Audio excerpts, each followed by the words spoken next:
it's well received, but it's not a dance song. Oh, okay, all right. And the whole vibe changes. And so you kind of have to really, fly by the seat of your pants. This Saturday, you might not be able to get anyone off the dance floor. The next Saturday, you might not be able to get them on the dance floor because of some other factor.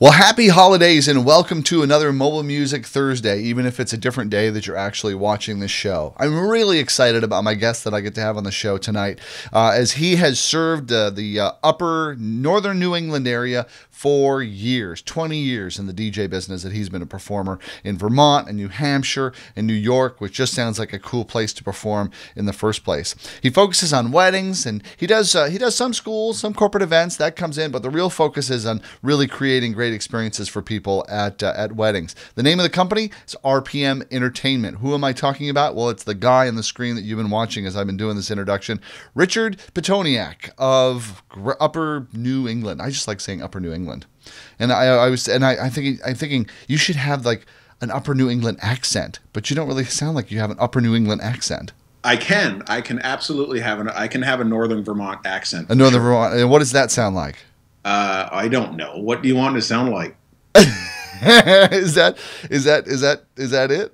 Yeah. It's funny that the more if I am around old Vermonters, I will start to instantly sound like an old Vermonter. And I don't know if that's the same as where you're from, but it certainly is absolutely the case here in Vermont. Well, that's great. Well, and that's mirroring too. It's like we make people like some people do it really naturally. So I bet you do it. This is a little off the topic of music, getting on this started, but since you brought it up, like you probably naturally mirror others and make people feel, which is why you're a DJ and a performer, because you make people feel comfortable around you. And so like you will start matching without even thinking their speech patterns. I hope I make people feel comfortable. I think that's certainly a big part of the whole thing is making people feel comfortable. And yeah, I think when I'm around someone who is, I can't say that, when I hear someone from England, I all of a sudden have an English accent. I wish. If you were over there for a couple of weeks, you might. I might, but I might start sounding like Madonna. Did you notice when she moved over there, she sort of started sounding kind of English, Well, yeah. Quite. Any American who's in England long enough will eventually sound like Madonna. I think that's really been proven. No, I know what you like. When I went to Australia with the entertainment experience with Bill, there was one of the waitresses that was serving our group every night because we would go and all eat together as a group. It was really a great bonding experience. And by the third night, she says, "Where are you from?" And I'm like, "Where am I from? I'm from Minnesota in the U.S." She goes, "You don't sound like you're from the U.S." And I'm like, "Well, really? Where do I sound like I'm from?" She's like, "I don't know. Just somewhere around." She's picking out different places somewhere. And I was thinking, well, probably because like I'm like different words is picking up different accents and all over the place kind of thing, rather than just maybe it's southern Minnesota. Maybe what's that? Maybe it's southern Minnesota. Maybe it could be. Yeah. That's really kind of like that sounds like completely international. Those long O's are spoken everywhere. So let's get into music. Let's talk about that, Richard. I want to talk about how you DJ and how you set up your music and how you do that. Let's start a little bit by talking about, since we're in the season of holiday parties, let's start there. So at a recent holiday party that you have done, just pick one for me, and then tell me a little bit about like what your game plan was in terms of the music you were going to play for this audience, and why you had that game plan. Because I know a lot of things vary depending on who we're going to play for. Yeah, and even venues sometimes will dictate what direction I might be thinking I'm going to start. Interesting. I think that there's certain venues that cater to the country crowd or cater to maybe a more a modern crowd. I'm not sure really the best way to state how the crowd is, but as many of your guests have talked about, and it's part of the whole thing is reading the crowd, and reading the crowd starts before the dancing starts. Reading the crowd starts during cocktail hour. Reading the crowd starts during dinner, and really doesn't stop throughout the night. I think that there's a lot of pre-work that goes into every event, holiday parties, birthday parties, anything, weddings certainly, but asking whoever hired you, what kind of crowd we have, average age, finding out a little bit more about the client. I think that's super, super important. But most of what I do, I don't have a, I don't have a set list that I will just hit play on and walk away. Okay. I'll watch and see. You know, what's a fun thing to do, and I'm sure you've done this. I'm sure many, many DJs do this. Tell me what's a fun thing to do. I love fun things. To watch the crowd during cocktail hour or dinner and look for whoever's lip syncing. Oh yeah. And you can, if that person over in the corner is lip syncing to, a Frank Sinatra song or something like that, or whatever, okay, I know what direction I might go in. If you see a table, a group of people, perfect example at a holiday party recently, where you saw the whole table arm in arm, sort of, sitting there swaying back and forth to a song, reacting to the music. Friends in Low Places is going to work for that crowd. There's no question that table is going to, that's the direction. They're going to get it started for you. They'll be your party starters in a way, right? You kind of look for the rowdy table, for sure. I do. And I think that's kind of my approach, at least initially, and then it will change throughout the night. I honestly, I try to stay away from beyond requested songs, but I try to stay away from a lot of slow stuff. At holiday parties specifically.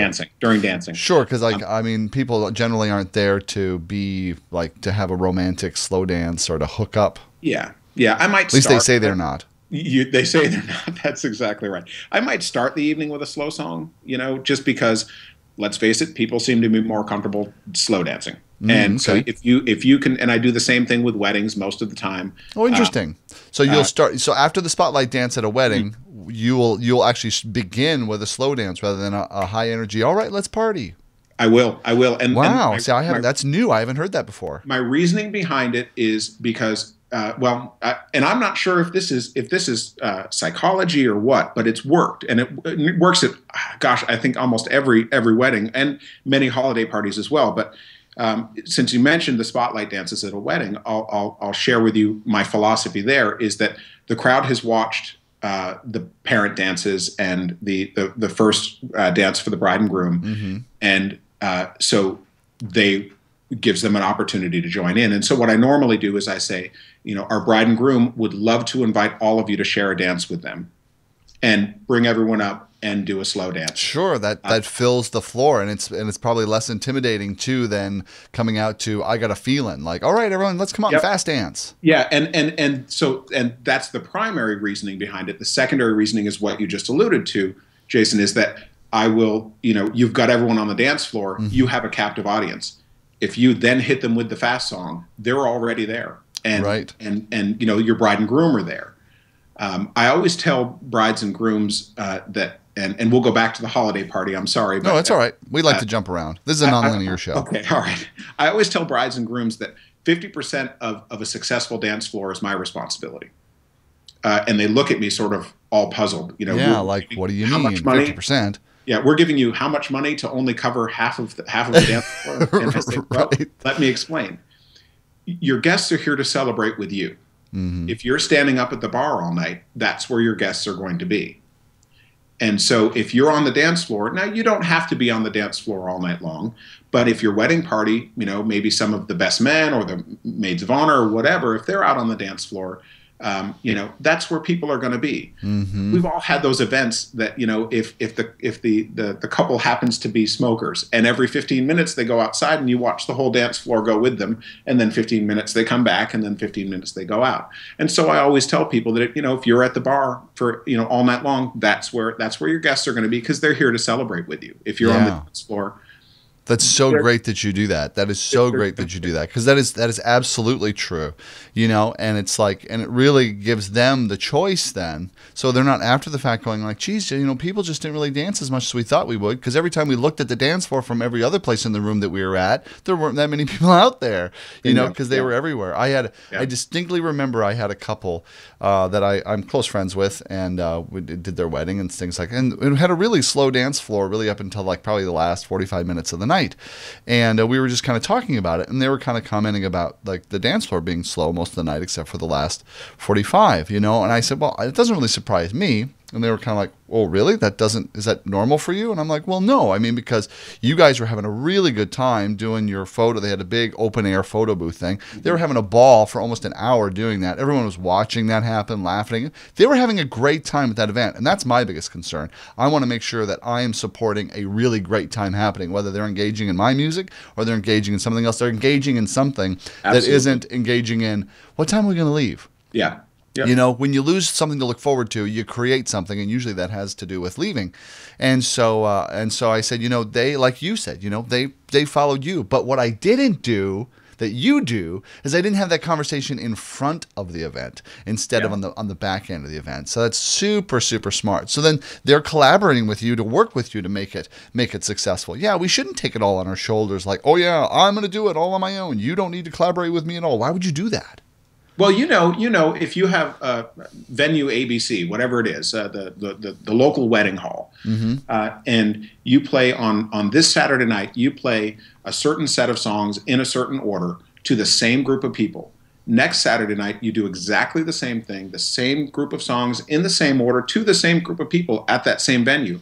This Saturday, you might not be able to get anyone off the dance floor. The next Saturday, you might not be able to get them on the dance floor because of some other factor. Right. Something else going on or something going on in the room and all those things that are constantly. So I want to go back. So let's go back to reading the room again. You know what I mean? And that's always often a question that comes up. It's like, okay, I intellectually understand what reading the room is, but like, what are some things that someone can look for to practice reading the room, practice kind of getting present to what people are liking and enjoying, or kind of directions to go with different people?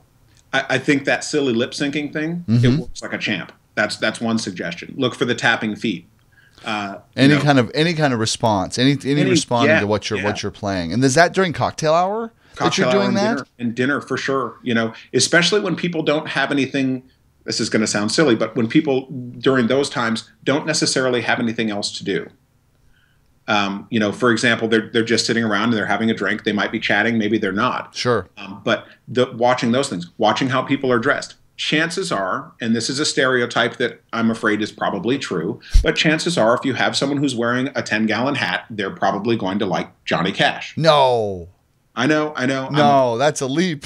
I am profiling. You're profiling. You DJ profiler, you. Yeah. But those are the kind of things, and I think that the trick is to remember that this is not.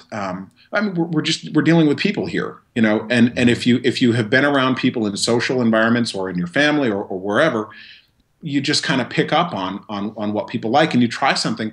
You know, one of the biggest treats for me as a DJ is to put something on that's a cover of an older song, and have someone come up and say, "Wait a minute, isn't this, you know, so and so?" And it's not that, it's a cover of that song. Yeah. You know, great example during, you know, it's a slower song, but it's really fun to watch people, especially if you have a crowd that maybe grew up in the 80s, and you play something like the acoustic version of Overkill, you know, the Men at Work tune, or this is a very funny one. I keep a $5 bill in my pocket for whoever comes up and asks me, "Hey, isn't that?"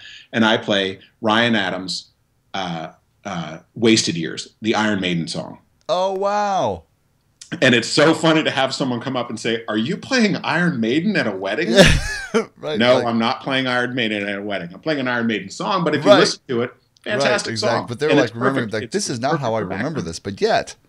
That's a lot of fun. And so you can kind of read, you put on something and you watch people's expressions. It's that simple. I mean, it's not necessarily, or doesn't have to be any more complicated than that. I think one of the challenges is with parties that say anything but a wedding, I guess we could say a holiday party, a birthday party, is that as a DJ, I'm not just a DJ when it comes to weddings. In Vermont, there's not a lot of wedding planners. Oh, okay. And so it very much, I include that as one of my services, at least outline creation and planning of how the evening's going to go. Sure, the itinerary. You create what happens. Exactly, the itinerary. And I have my clients fill out a form as best they can, and then we work for the year leading up to their wedding, year or more, on fine-tuning that. The most important question that I ask wedding clients is, okay, I want to know what your dream wedding looks and sounds like. Let's build that. It's not about what equipment I use. It's not about how many thousands of songs I have. It's about how I can make what they see as their dream wedding come true. Yeah, I always think the equipment conversation is funny. It's kind of like if my plumber came over and said, "You see this wrench? Yeah, yeah. This is the best wrench to be able to take that pipe down. Now let me show you how this is going to work. Right, and see this, how this is made of." It's like, I don't care about your wrench. I just want you to fix the pipe. Exactly, exactly. And so for me, it's all about how I can make whatever their view of their dream wedding is. That's what I want to help create. Totally. So with parties, I'm not part of that planning process. And so you sort of go into it blindly. I can think of a recent party where there were some activities that were happening between cocktail hour, between dinner and when they wanted the dancing to start. And I wasn't necessarily privy to those activities ahead of time or the details of them. And sometimes clients, for those kinds of parties, it's someone who is, drew the short straw this year and is in charge of planning the party and trying to put everything together. And so, with the very best of intentions, but so you have to sort of really fly by the seat of your pants sometimes, and you have certain activities that take longer, and it's not to blame necessarily, but it certainly changes how you react and what you do next. I might look at a crowd during dinner and say, okay, I know where I'm going to start. And this is going to be great. The moment's right, and this is going to be a good fit. And here we go. And then the red light goes on because they say, nope, we've got to do this award ceremony first. Sure. Oh, okay, all right. And the whole vibe changes. And so you kind of have to really, fly by the seat of your pants. So like the last, and do you like with these holiday parties, do they like pretty much like say, here's all the songs we want you to play. This is what we've like they make a big deal out of picking out all the music for you, so you just kind of put it together for them, or is it a lot more like, hey, we know you're fun, just come and play music and be great, and we'll worry about the other stuff, and you keep this stuff going? It's the latter. It's play what you think is best, and that's a huge compliment. Yeah, it is, because it's like we trust that you know how to do this, so we don't have to worry about it. It's going to be fun.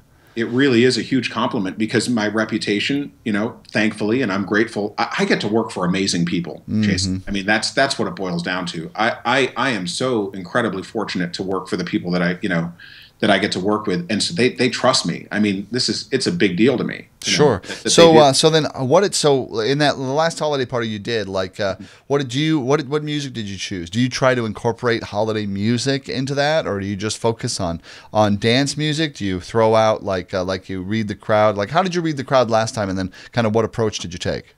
I knew a lot of the people at the party. That certainly helped. Oh, sure. So there was that social aspect where I knew these folks and I knew what they were into.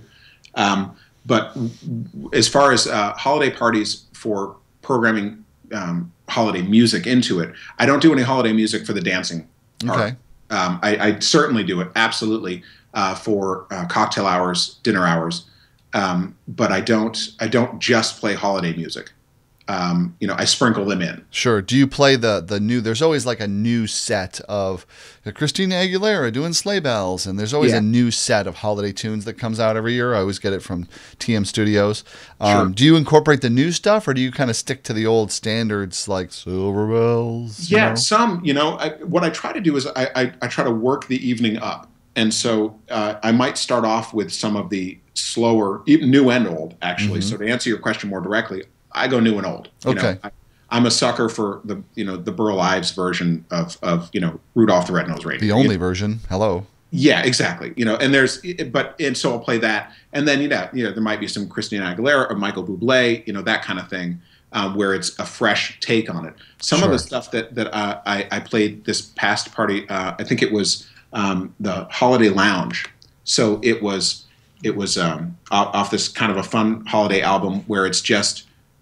It's the old stuff but remixed, so it's not like a new artist doing Silver Bells. It's actually the original version. I'm not saying it's turned into a huge dubstep remix or anything, but it is the original version remixed, and people again with the whole recognition thing. Right, but it's like something that's cool and different, kind of like what they're doing with electro swing and taking swing music and remixing it into club music. That's really cool. Yeah, it's a lot of fun. That's really cool. Again, it's like this show I sometimes think should be like an hour and a half. Because like I feel like we're just getting into it. We're just getting into it, and then it's time to wrap up. But I want to tell you, it's been great. It's been really, really terrific having you on the show, and really, really insightful as well. Especially getting more tools on how to read the crowd, how to kind of put music together, how you make your selections, and things like that. It really makes a difference for all of us. And so, Richard, I want to thank you so much for being on Mobile Music Thursday. It's been a real pleasure. All right, this is awesome. So it's time to wrap up the show. But before we do, I have 2 questions I like to ask every DJ. Okay. So the first question is, what is one song that you love that you wish everyone else out there loved to dance to? The song that I absolutely love, that I wish everyone loved as much. They love it, but they don't love it quite as much as I do. And maybe I make a fool of myself at every time I play it. But is the Outfield Your Love? Oh yeah! Oh my God! When that intro starts, it's all bets are off. I mean, it is. I am now at this party. And so the response is the response kind of tepid. I've always gotten like in the last like 5 years just kind of a tepid response, like, oh yeah, this is an okay song, but never like, oh, Outfield, except for occasional times where I've got a big strong 80s crowd. Most of the time it's well received, but it's not a dance song. You'll get the people that want to sing along. Yeah. And I jump on that. I make sure that happens. And sure. And I'll be, depending on the event, if I have a subwoofer to stand on, chances are that's where I am holding the mic out to the crowd. Right. Awesome. Okay, so my second question is, what is one song that you wish would go away, that everybody loves to request and loves to dance to and wants to hear at every single event, it seems, that you just can't wait that would just disappear? Oh, man. And maybe there isn't one. I mean, it's fair to say that there isn't one because not everyone has really strong opinions about specific songs. I just don't think it's like people react really well to the song, but they don't really dance well to it. Oh, okay. Yeah, and it's all about that bass. All about the bass. It's they react well to it. They're excited about it, but they're not quite sure what to do with it. Right. Kind of like Anything by Lord. Oh yeah! Oh man! Yeah, it's like they just kind of like wander around and sing on the floor. Yeah, I think you're right. I mean, and look at me. I push play. They record the music. You know what I mean? Right. So I can't really badmouth them. But right. Well, I blame Blind Melon because when No Rain came out, like nobody danced to it. They would just like put their arms out and like wander around in a circle to it. Yeah, it's like the what is that song? Is it Symphony? By the Verve? No, that's Bittersweet Symphony. No, it's Trumpets. Excuse me. That's one of those songs that is out lately that has gotten some requests, and it's one of those songs. You get the people that request songs, and they just want to go and sit and listen to it. Right. Like it's their private listening party. Yeah, and that's all right. The Jason Derulo song. Oh, okay. Yeah. I haven't had very good luck with that. The song that I think you guys were talking about last week, the Uptown Funk song. Mm-hmm. I don't know if it was you or Bill that said that this song is not going to do well because I love it so much, or something like that. And, right. And it's a fantastic song. Like you can't help but kind of groove to it. Right. But it really hasn't gotten traction around here quite yet. Not at the events that I've done. Yeah, I'm waiting for that first request to see, maybe I'll play it on Friday night. Right. We'll have to see what happens. It's that's what keeps what we do interesting. Sure does. Sure. Jason, thank you so much for having me. It's a real honor. Come back and we'll continue this story. I'd love to. Thank you. All right. Thanks. That's it for Mobile Music Thursday this week. This is Jason Jones. You can check out my ebook. It's called Bar DJ Secrets. If you want to find out the secret to be able to make real money working for bars, we've got it all in one little simple ebook at a really cheap price. And that's at bardjsecrets.com. Until next week, have a great holiday. We'll talk to you later.